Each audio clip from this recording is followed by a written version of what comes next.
Bonjour à tous. Donc la DRIEAT d'Île-de-France, ça vous dit peut-être pas grand-chose. On est la direction régionale du ministère de la Transition écologique.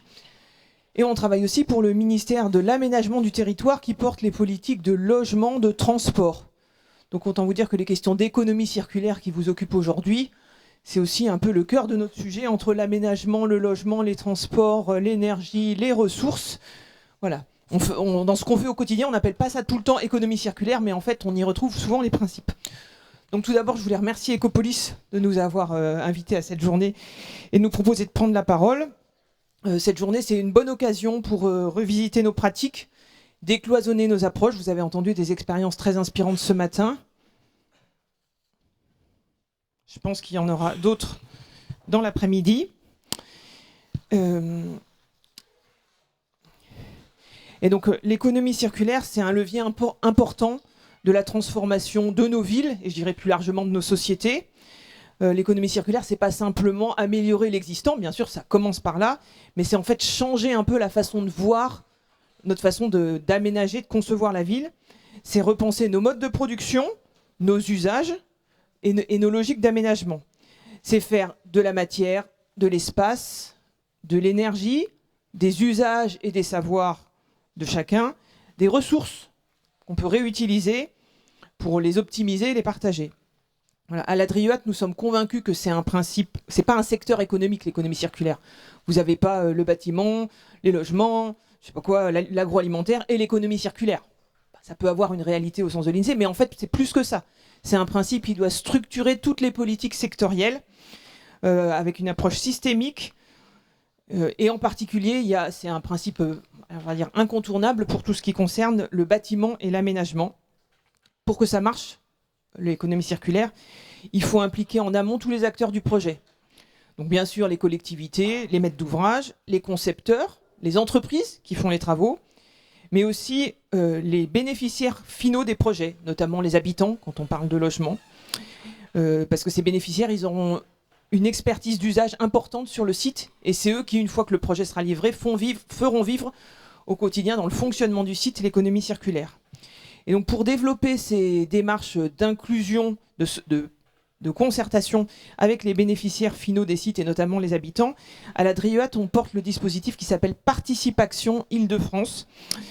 Donc c'est un club ou un réseau de partenaires qui vise à développer la participation publique, en faire un levier d'enrichissement des projets. Vous savez que réglementairement, il y a un certain nombre de projets qui doivent passer par une phase de participation du public. Notre idée, c'est qu'il faut aller plus loin que ça. Certes, la participation du public, elle est nécessaire quand elle est obligatoire, mais en fait, elle est aussi très utile, même quand elle n'est pas strictement obligatoire. Elle permet d'enrichir les projets et globalement d'améliorer leur acceptabilité. Peut-être pas d'éviter tous les recours contentieux, mais en tout cas au moins de s'y préparer. Et donc dans notre réseau de participation, on a plus de 400 membres, des collectivités, des associations, des services de l'État et des entreprises. Et notre objectif, c'est de favoriser les échanges de bonnes pratiques, de faire en sorte que, comme dans la journée d'aujourd'hui pour l'économie circulaire, par un certain nombre d'événements et d'échanges, chacun monte en compétences et donc plus à l'aise pour initier des démarches de participation dans ces actions.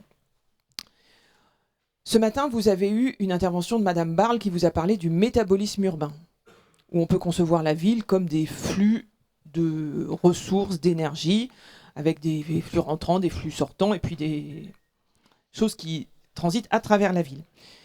Ça nous paraît une démarche essentielle pour améliorer nos villes sur le plan de leur empreinte environnementale, et essentielle également pour pouvoir construire des synergies au sein des territoires. En Île-de-France, on a une région très dense, très complexe. Voilà, on peut être convaincu du bienfait de l'économie circulaire, mais après, comment on fait ça en pratique quand on a des territoires qui sont, pour certains, spécialisés dans certaines activités industrielles ou économiques. Et donc, pour faciliter ces démarches-là, à la DRIEAT, on promeut un réseau d'acteurs de l'écologie industrielle territoriale. On a lancé 2 appels à manifestation d'intérêt et du coup, ça nous a permis d'identifier sur le territoire et puis de probablement faciliter l'émergence de 14 territoires qui se placent dans une logique d'écologie industrielle territoriale.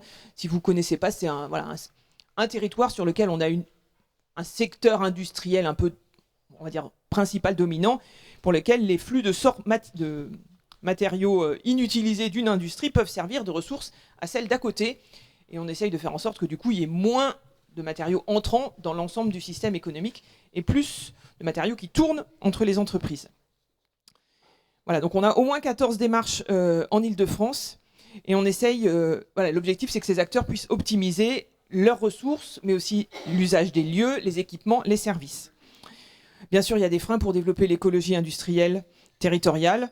Ces freins, c'est notamment la disponibilité foncière. En Île-de-France, vous savez que le foncier est une ressource à part entière. Et c'est également la logistique, puisque quand on fait tourner les matériaux, il faut que cette logistique soit vertueuse. Et donc, on travaille à la DRIEAT avec l'Institut Paris Région. On s'est mis ensemble pour développer l'Observatoire du fret et de la logistique. Et cet observatoire va produire à l'automne une étude sur la logistique des matériaux de la construction. Et quand on aura cette étude, du coup, ça permettra de voir où sont les leviers les plus importants.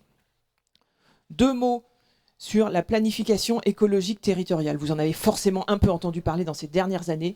L'exercice de planification écologique vise à faire en sorte que les territoires individuellement et au global, quand on fait la somme de tous les territoires, la France, soit en capacité de tenir ses engagements à horizon 2030 de notamment réduction des émissions de carbone de moins 55%. Et donc pour faire ça, on fait des conférences des parties où on travaille avec les acteurs des territoires. Il y a notamment eu des conférences des parties sur l'économie circulaire à laquelle Ecopolis a participé et je les en remercie. Et ces conférences des parties montrent que pour réduire les émissions de gaz à effet de serre en Île-de-France, on a un enjeu central sur le bâtiment, puisque c'est 30% des émissions de gaz à effet de serre, c'est le résidentiel, 20% c'est le tertiaire, donc autant vous dire qu'on ne peut pas faire l'économie de travailler sur ces 50%-là. Et donc votre journée d'aujourd'hui, c'est un événement qui va contribuer à faire partager les bonnes pratiques, identifier des endroits, des innovations possibles qu'on pourrait, on va dire, déployer. Et on invite tous les participants à l'issue de cette journée à faire part des bonnes idées qu'ils auront eues dans la journée dans leur réseau. Et notamment les collectivités qui sont et les maîtres d'ouvrage ont un rôle important à jouer en la matière, en développant la frugalité dans la conception de leurs projets, en favorisant des bâtiments réversibles, des bâtiments mutables, qui permettront de faire évoluer la ville, parce que demain, on n'aura pas les mêmes besoins demain qu'aujourd'hui, et le réemploi des bâtiments, le réemploi des bâtiments et des matériaux.